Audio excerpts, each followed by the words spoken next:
So we'll get you warmed up there in the field. We'll just take a few laps. I'll show you around we have like 3 turn tracks up there.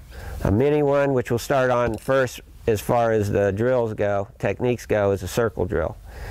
And then there's a little bit bigger turn track that we'll go to next. Then there's a big turn track that we'll go to next.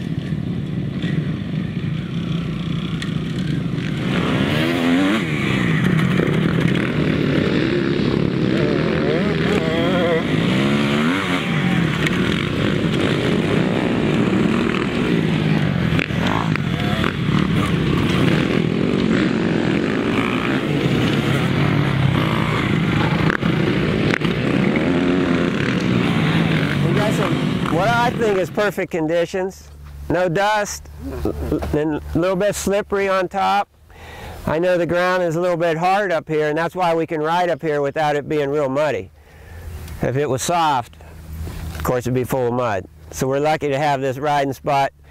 This is perfect for what we need to practice on right now. We can practice our techniques, how we control the bike, and it's slippery enough that we can get some good slides going. So it's perfect. Even starting to make a little rut on the inside of that corner right there. Other corners are flat. Perfect for what we need to do here. And I can see so far by watching some of you guys, you got some bad habits. It's going to need your awareness of what I'm teaching you to break those habits. Some guys not so bad. And the thing that I got to tell you that works is to slow down, to learn the new techniques. To break a bad habit, to learn a new technique, slow down. I'll tell you the biggest reason that guys don't learn these new things is they don't have the patience to slow down. You can't learn a new technique if you're trying to go as fast as you can. So the speed is not the issue tomorrow. The issue is to do the new techniques correctly and feel the correct way to do them. And then it's a matter of repetition, doing it. I tell people, don't ever try to go above 80% of your max speed while you're learning a new technique. Because that way at 80% of your max speed or below that, you'll be able to continue to do the new technique correctly. And it's through that repetition of doing it correctly that it will become automatic, natural, don't have to think about it anymore. The first drill that we're going to start with, my favorite drill to start with for cornering, is the circle drill. And it's real simple. I got these cones lined up right around here so you can go around those cones in a circle. Usually it's second gear speed. On bigger bikes like you all have, it's probably going to be second gear. I remember you in particular. What's your name? Kevin. Kevin. I remember you, Kevin. I remember that your grip was way too low, and I think your grip, what's your name? Justin. Justin was good. Your grip was good. I can't remember for sure everybody else. But there's 2 different grips when you grab the handlebars. If you follow me through this so you can feel it here while you're sitting here. The braking grip is so your wrists are aligned like that. Your wrists are aligned with your hand so it's straight.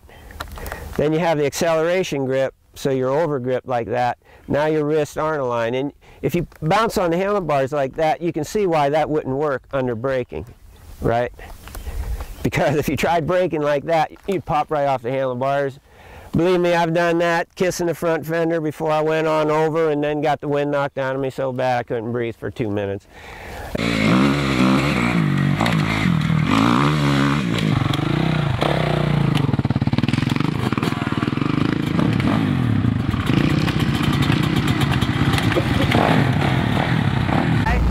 That's pretty good. It's just a little bit higher on the elbows, the hands not a whole lot, and be smoother on your throttle. Are you in first or second? Second.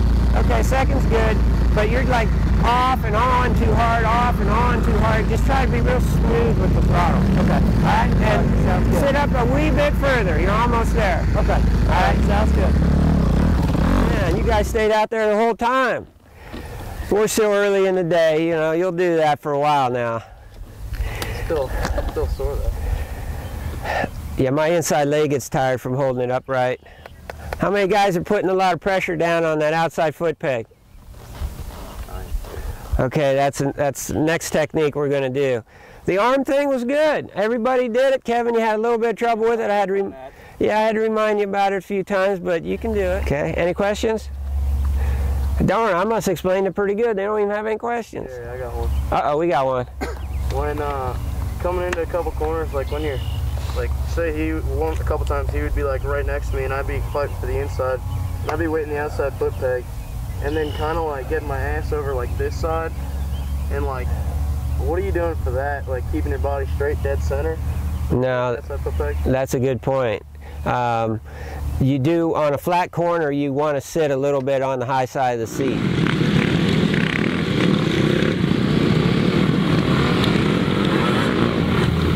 That's good. That is good, man. That is good practice because it teaches you how to slide the bike. And you can go a whole lot faster when you're steering around. I call them flat corners. It's with no berm to hook into. You can steer a whole lot faster or go around the corner a whole lot faster when you're sliding the bike. And then when you're sliding the bike, you're actually steering with the rear wheel and looking for the best traction to make your turn, to make your cut. And you know when it's slippery, you gotta really control it. I can feel when I get going around there, and comes a time where I have to shut the throttle off. I can't stay on the throttle and keep sliding it around with the rear wheel the whole time. I mean, if I could, I should be racing the Nationals, but you know, I can't do that. So at times I have to shut throttle off. And when I do that, like I say, all the steering goes to the front wheel.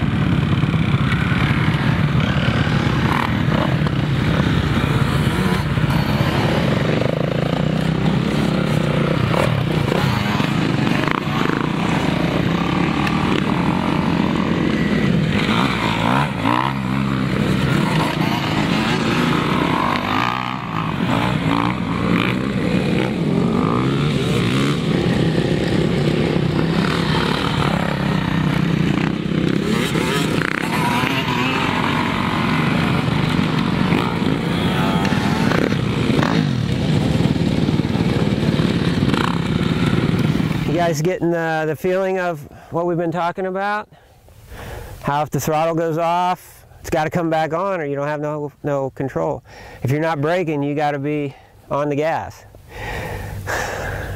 That's why in motocross you're always braking or accelerating. You're never coasting. Because if 60% of your control comes from the clutch and throttle or the brakes, and only 40% comes from your body movements, what happens when you coast? You got no steering. Well, you only got 40% control. You only got 40% control. You're giving up 60% of your control over the bike. And now, what we're going to do next, you're going to see that. Because we're going to, I tell you what, the first thing we'll do is just an oval track. Actually, what we can do is set two of them up. We'll put one right here from that tire and cone up at the top, down around this one, and another one right there. And that way, we'll have this one going to the left, and we'll make that one going to the right. And whenever you want to switch on the straightaway and you shut off for the corner, you got to be standing up and braking. And this is where your position would be. Standing up, you weight back, and braking. And we'll get into it more and more. We'll even do some stuff in a stationary position. But as soon as that throttle goes off, that back brake's got to be coming on at the same time.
okay, you can ride the whole track and do your practicing that way.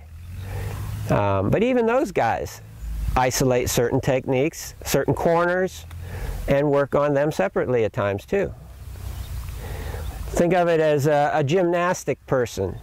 You know, he has this floor routine, let's say. What's it last? I don't know, 3-4 minutes, the whole floor routine. He's got all these things he does in his whole floor routine. He doesn't go out and do his whole floor routine every time he practices. He'll take one part of that whole floor routine and practice that one part. Maybe for half a day, he'll work on that part of that floor routine. And then another part, another part, another part, and then finally starts putting the whole floor routine together. All gymnastics is like that. Take a boxer. You know, every time he practices, he doesn't go in the ring and fight a fight. You know, he works on the speed bag, works on the heavy bag, he works with his coach, different combinations, different movements. He does those things through repetition. And if you think, well, this is boring, think of a marathon runner. All he ever does is run. And he loves that. You know, it's the way you look at it, the way you interpret it, the label that you put on it, the way you judge it, the way you compare it with other things. You know, you get it all up in your head and you can talk yourself right out of it. But if you keep the positive approach that this is fun, look at the positive side of it, it's making you better, you're learning these techniques, I get to ride my motorcycle, and keep that kind of an attitude of gratitude, I call it, and look at the positive side of it and have as much fun as you can with it. You can find something in it that's fun. If you focus on the part of it that is fun, you'll enjoy it and you'll do a lot better at it. If you focus on the parts of it that isn't, you know, that isn't fun to you, I'd rather be riding a track. I don't want to keep riding this drill all the time. And I'm not talking about just today. I'm talking about when you're at home, you go practice, whatever, you know, you riding a motorcycle. You can always find things that you don't like too much about it. And if you focus on those things, you're just attracting more of that negativity, not only in your thoughts, but actually what happens as you're riding the bike. So try to, you know, get focused on the positive things that you love about it, that you like about it, and have fun with it while you're doing it, and you'll attract more of the same to yourself. It's the law of attraction.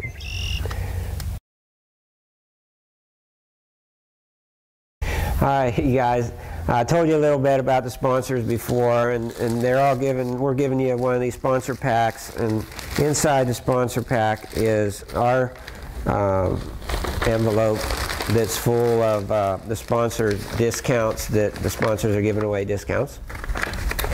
Maxima is giving away a can of chain lube and 35% discount on an order. And I know that Factory Connection, there's a lot of good information about them right here. They're also giving away a discount, 10% off of Factory Connection parts and 20% off of labor. And you see how great my bike is handling out there. It's all because of that Factory Connection stuff.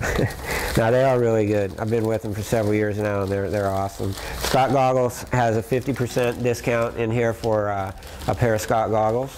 Renthal has a 50% discount for a set of Renthal handlebars, and everybody will get one of these bar pads, 2 of them actually, if you have this kind of handlebar with the crossbar pad.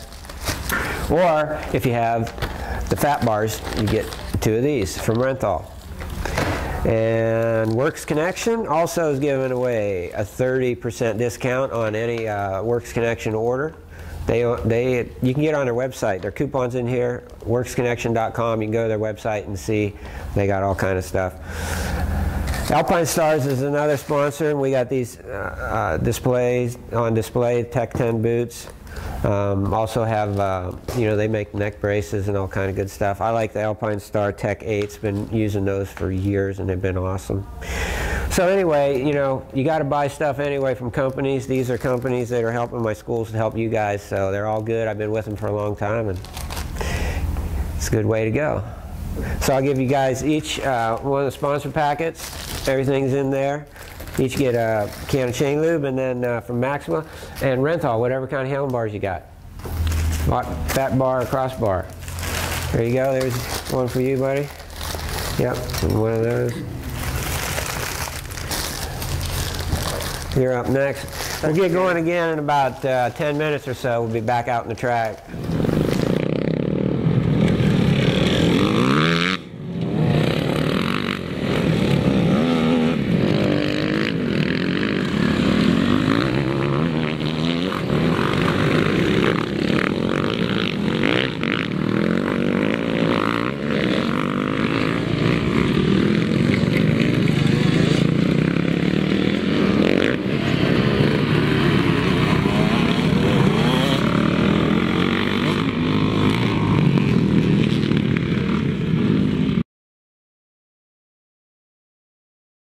All right, man. Well, yesterday we covered a lot on cornering stuff. Today we're going to get into jumps, whoops, and starts, and we'll start off with jumps. Got you here in a stationary position so we can talk a little bit about it before we get out there. I mean, there's a lot of things to know about jumping. Let's start with there's six jumping techniques in Motocross. You have another one where you need to get back on the ground quick and you have a lot of speed. You need to slow down. So that kind of covers both gamuts. And we're going to explain it here. And we'll go out. I'll demonstrate a little bit, the two. We'll set you up on a nice little jump loop. And then you guys can work on that. Of course, I'll stop you and critique and keep going on from there and try to get you guys to do this stuff right, your back brake off the jump and things like that. But let's just talk about the basics right now. It's going to be your throttle control and your body movement. So of course you want to be standing up as you're approaching the jump, knees slightly bent, kind of in the center of the bike. And then as you hit the jump, you're going to feel some compression as the bike compresses into the jump. You want to feel that in your legs, not in your arms. You don't want to, weight the handlebars. You take all that in your legs, and then as it goes up through the jump, it's going to, for the level that most of you guys are at, and I know a couple riders here, Luke, and a couple other riders are a little more advanced, it's going to be easy stuff for you. But to get better at what we're talking about, you can be more aware of it and practice these things this way. And We'll do some seat bounce and stuff too. I think everybody can learn how to do that. That's not too hard. And then if a couple of you guys want to learn a little bit more, I'll help you to the side afterwards when you want to learn the scrub or something like that. Hours of practice, and all that good stuff. They're gonna have some bad habits. 10,000 hours of bad practice. Yeah. Well, I feel fortunate that I can use what I've learned through all my school of hard knocks, I call it, learning the hard way. Once I was too old to race anymore, I finally had it all figured out, So that's when I started teaching, and it's nice to share what I learned with you guys and see some positive results. So it's fun to work with you. All right, so give you about 5 minutes or so. We'll get suited up, and you'll see me come through, and I'll meet you right over there, get you guys parked, and we'll start critiquing some of this jump stuff.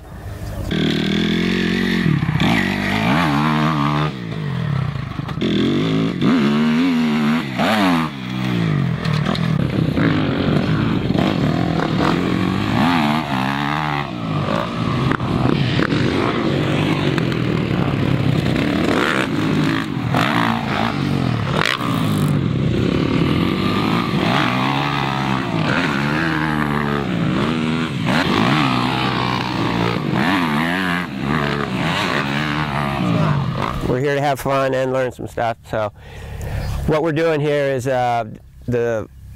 absorbing the jump right now. Sucking up the rebound. Down. That's how Mario had to learn it the first time.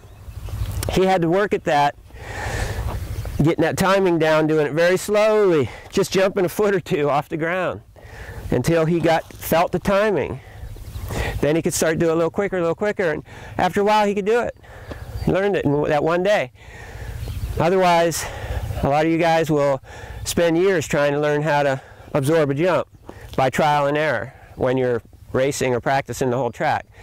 We've isolated it now, gave you the steps to follow. Man, it can't get any easier than this. If you can't do it now, you better take up another sport. So a lot of you guys are real close to it. Just try it slow. Mario, pretend this is the first time you're learning the scrub and show them how you did it slowly to learn. Hey, Carl. Ooh, yeah. Chain slapping on something. That's what I'm talking about. Yeah. Better? You guys witnessed that, didn't you? Nice. That was good. That's some good stuff now. Kevin, you feeling that? No, you're not. You're the only guy that's having trouble with it, buddy. Sorry. I'm trying to get y'all.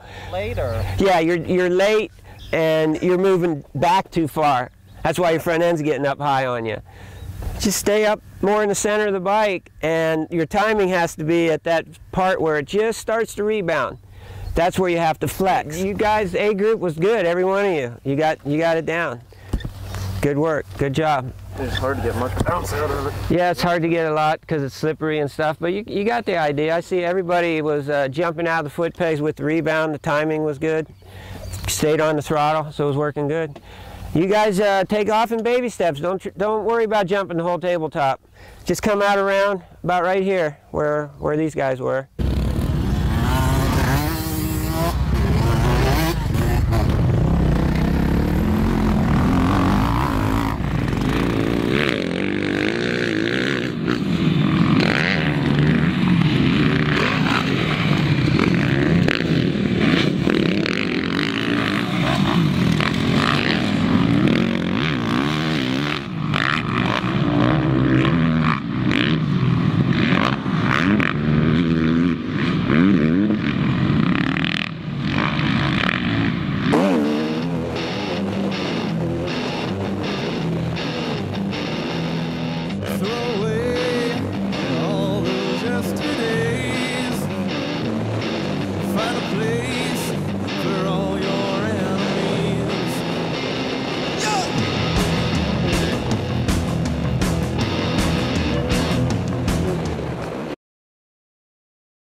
All right, we're going to start with jumping through the whoops because we've just been doing jumping on the track, and a lot of that, what you just learned, applies to jumping the whoops too.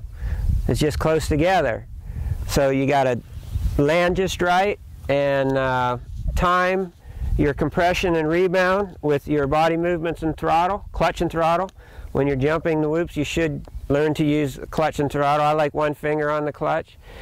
Some riders use 2 fingers on the clutch. I think one's better because you can hold on to the grips better with 3 fingers.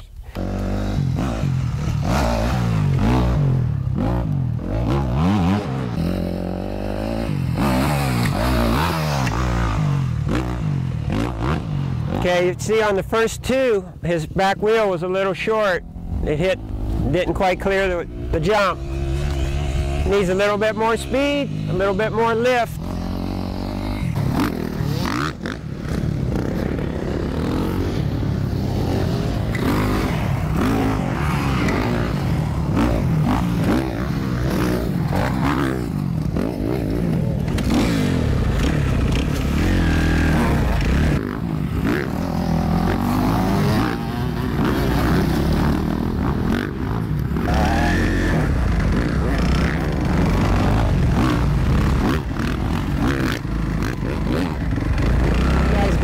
But some of you don't, and the ones that aren't doing it is because you're not going quite fast enough to get your back wheel over the jump, and you're landing with the front wheel kind of too high. So you guys that aren't making it over, just a little bit more speed and a little bit abrupt.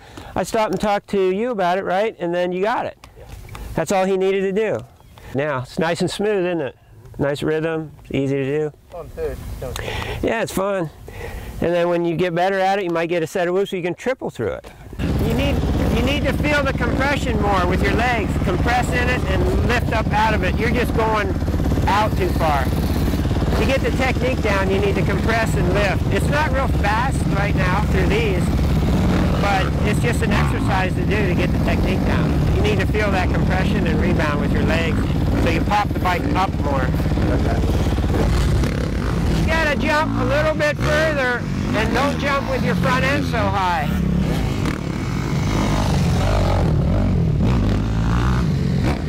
How's that feel now? Better. Yeah, it looks good. It looks like you're just popping through them real gracefully. Smooth. Don't go too fast.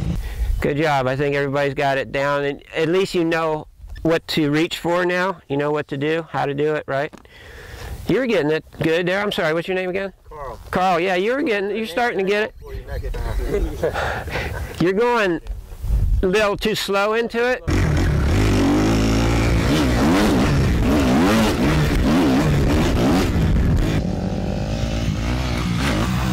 There you got it. There you got it. No. No. Come on, Mario. Get it up there. There you go. Yeah. He's got it. Yeah, that was close. Mario, that's the best I've ever seen you do that. Really? Yeah, that's great. You look good. You're making it look smooth and easy. That's the way it's supposed to look. And Luke, you had trouble at first, but you started to get the idea. It's that wheel tap just right that launches you out forward. I can get my back wheel to seem to follow right. Right, you don't want to compress and jump up high. Another important thing when you're skimming the whoops, thanks, is to be what I call strong back position. So you're strong both pushing forward and coming back. Now third gear.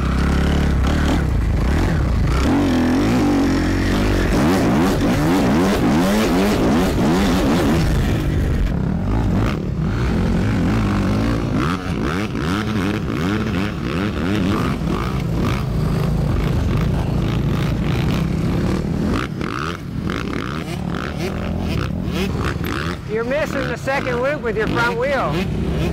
I'm overshooting it? Yeah, your front wheel's going over the second one, and then it drops into the third one. Okay, is that for me leaning too far back a little bit on the first one and kind of bouncing it? Yeah.